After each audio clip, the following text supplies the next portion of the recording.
ឆុងស្មានមកដល់សោះខ្ញុំរៀបរៀងនាងទៅជួយគេចា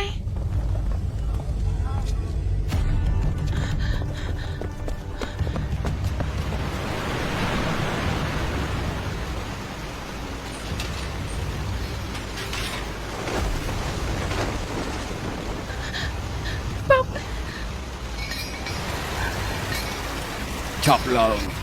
ដោះระบาดដៃជាប់ខ្លួនពុកចេញទៅ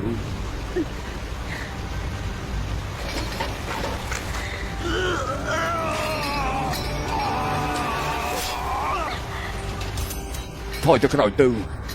ចា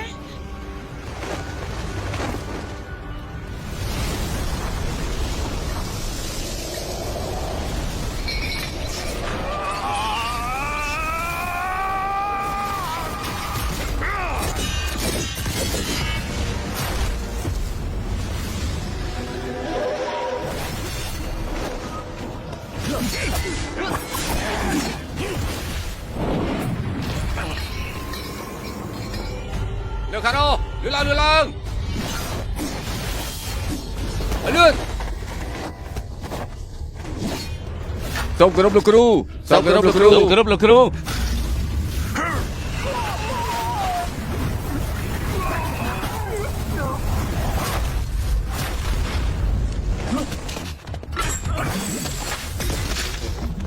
អូយមិនបានទេឆាប់ទៅអើយមិនបានទេទៅនៅធ្វើអីទៀតទៅ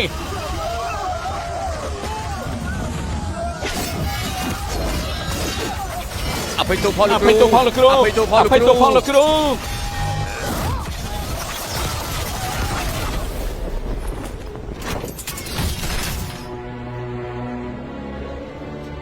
លោកគ្រូ លោកនាមជាកូនប្រុសដែលមានវិជ្ជាគុណខ្លាំងបែបនេះរឿងអីត្រូវអភ័យទោសឲ្យពួកវានោះពួកគេចោះចាញ់ហើយសម្រាប់ពួកគេធ្វើអីអាចោមសិទ្ធនេះសំតែងាប់ប៉ោកពួកគេគ្រាន់តែជាសាវកសាស្ត្រស្អប់របស់យើងដើម្បីរកគេគ្មានជំរឿទេក្រៅពីស្ដាប់តាមបញ្ជានៃចម្បាំងខាងកើតបញ្ចុះចាញ់ពុកសម្រាប់ពួកគេទាំងអត់ធ្វើអីគ្មានជំរឿពួកគេនឹងខ្លាចទឹកជាមនុស្សចោលមិនសៀនបើពួកគេស្មោះចំពោះពុកពួកគេនឹងសុខចិត្តស្រាប់ខ្លួនដើម្បីកិត្តិយសរបស់ពុកថ្ងៃនេះពុកត្រូវតែសម្រាប់ពួកវាឲ្យស្លាប់យ៉ាងវេទនា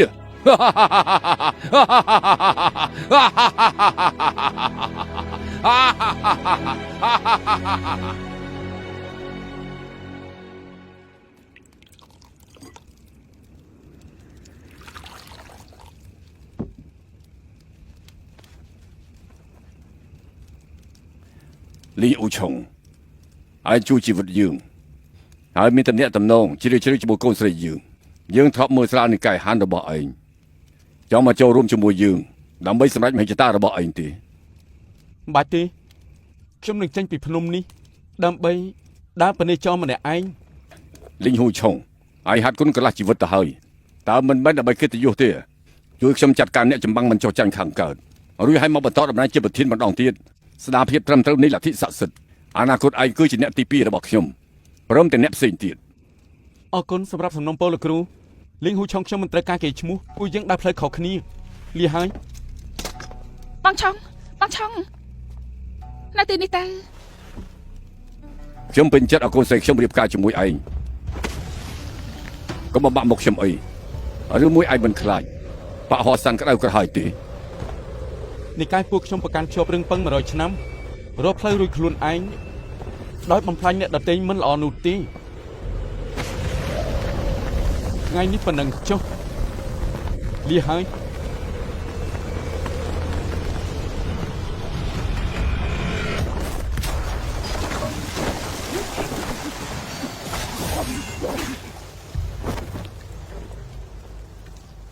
លីហ៊ូឆុងកុំមកទៅជាងហ៊ូននេះមិនសមហេតុផលទេ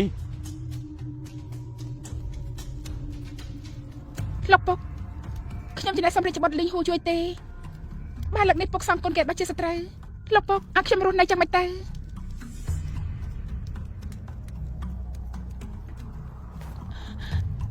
លោកពុកលីហ៊ូឆុងយើងយល់ដល់កូនស្រីយើងដោះលែងឯងឆាប់ចេញពីមុខយើងទៅ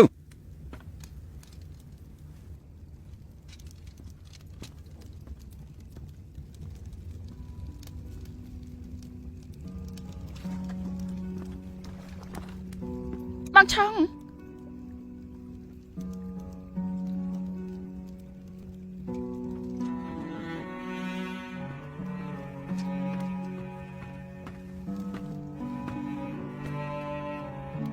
បងឆុងធ្វើឲ្យបងនៅក្នុងសភាពបែបនេះខ្ញុំគ្មានជម្រើសទេកុំស្អប់ខ្ញុំអីបានទេ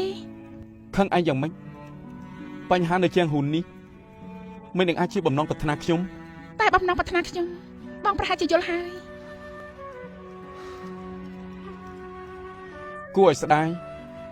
នៅជាងហ៊ូមិនអាចសមបំណងបានអ៊ីងអ៊ីងមើលថែខ្លួនផង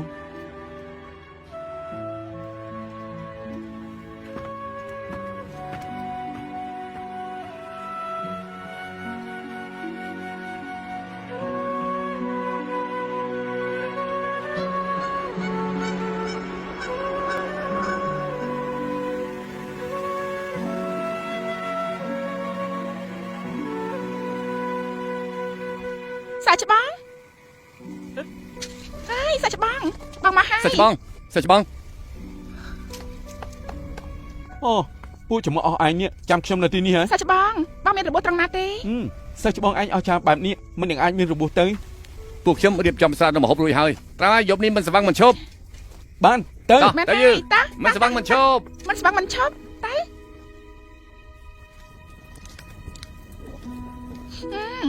សាច់បងខាងនេះត្រូវផឹកឲ្យច្រើនបន្តិច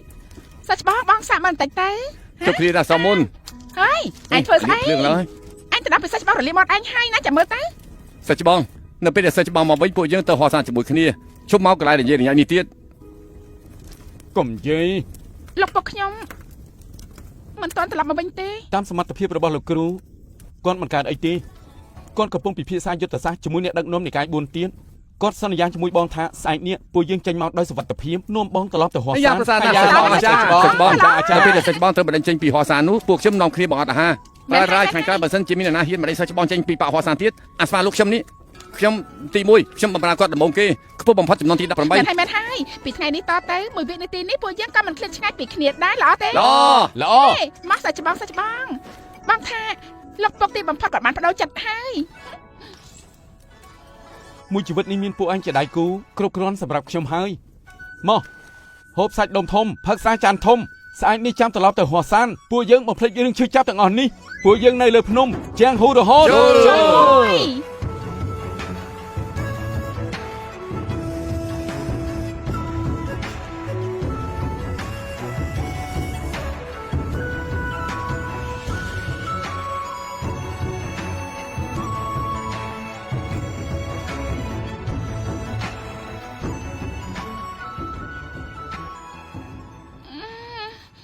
ត្រឡប់ទៅហោះសានសាច់ច្បងចាំខ្ញុំផងសាច់ច្បង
អរគុណសម្រាប់ការលះបង់ដើម្បីប្រមុខនៃការទាំង4បើខ្ញុំមិនសម្រាប់ពួកឯងទេអ្នកចាំបាំងខាងកើតមិនអាចទុកចិត្តខ្ញុំទៅខ្ញុំធ្វើយ៉ាងម៉េចអាចបានកំពីផ្កាជូករត់ត្រួតត្រាជាងហ៊ូទាំងមូលទៅ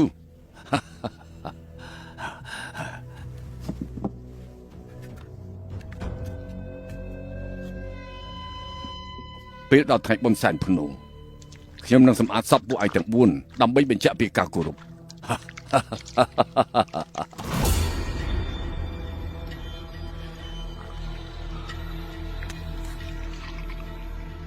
លោកគ្រូ ឯឆាប់ទៅចុងគ្រូខំប្រឹងប្រែងខ្លាំងណាស់ដើម្បីជ្រៀតចូលក្នុងបកបិសាចមិនត្រូវពួកគេឃើញឯងនៅទីនេះទេបើមិនចឹងពួកគេនឹងសង្ស័យឯឆាប់ទៅ ខ្ញុំលីងហ៊ូឆុងគ្មានឪពុកម្ដាយប៉ុន្តែខ្ញុំមិនគ្មានចិត្តទេគ្រូជាគ្រូអ្នកណាខ្ញុំមើលដឹងនឹងយល់គ្រប់យ៉ាងហើយ ឯងប្រទេសប្រដាស់ណាស់អ្នកចម្បាំងខាងកើតពូកែកំពីផ្កាឈូករត់ហើយបង្កើតធ្វើក្របសពទៅ3បានសម្រេចបើគ្រូមិនជិះចូលទៅក្នុងក្រុមដាំរបស់គេទេរងចាំថ្ងៃដែលមានឱកាសនោះគ្រូមិនអាចសម្រាប់គេបានទៅធ្វើយ៉ាងម៉េចអាចលុបលាងភាពអាម៉ាស់នៃសម្ព័ន្ធដើរភ្នំទាំង5ទៅលោកគ្រូគឺជាមនុស្សស្មោះត្រង់រហូតមកថ្ងៃនេះគ្រូត្រូវតែបន្ថយគ្រោះថ្នាក់ដើម្បីលុបលាងភាពអាម៉ាស់របស់និកាយពួកយើងគ្រូធ្វើគ្រប់យ៉ាងដើម្បីហោះសានហើយនឹងដើម្បីពង្រៀបអូលីងទាំងមូល ច្បាស់ណាស់លោកគ្រូចង់បានកូពីផ្កាឈូករត់ មែនគ្រូដើម្បីកូពីផ្កាឈូករត់ដើម្បីបង្កើតនិកាយហោះសានយើងធ្វើអញ្ចឹងខុសដែរមែនទេ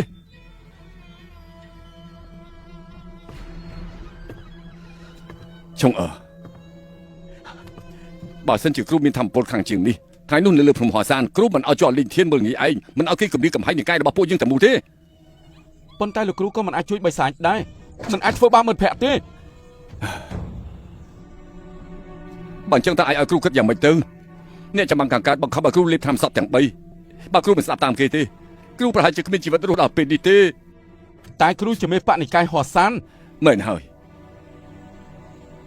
យើងអាចស្លាប់បានចុះកូនស្រីរបស់យើងគិតយ៉ាងម៉េចបើសិនជាយើងអាចរស់បានប្រហែលឆ្នាំទៀតអ្នកចាំបាំងខាងកើតមិនធ្វើបាបគេទេគេអាចរស់នៅយ៉ាងមានសុវត្ថិភាពយើងសុខចិត្តឲ្យអូលីងទាំងមូលយកច្រឡំលើយើងចុងយើងចាស់ណាស់ហើយមិនមែនរឹងមាំដូចកាលពីមុនទេ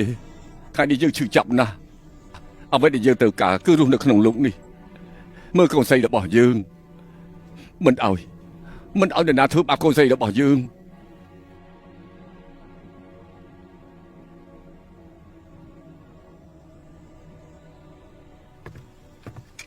លោកគ្រូមក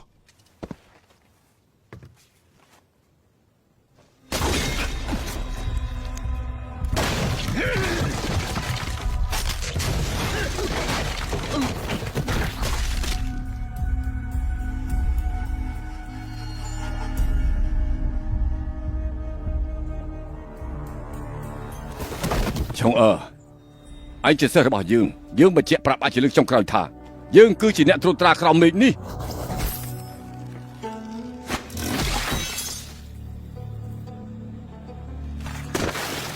សមត្ថភាពអ្នកគ្រូពិសេសខ្លាំងណាស់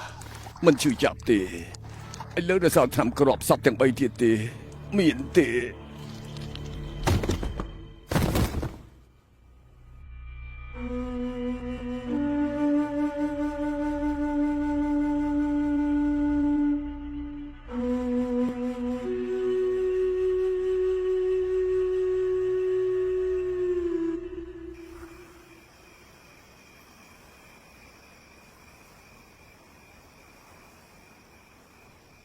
ចុងក្រោយខ្ញុំជាអ្នកជួយជីវិតលោ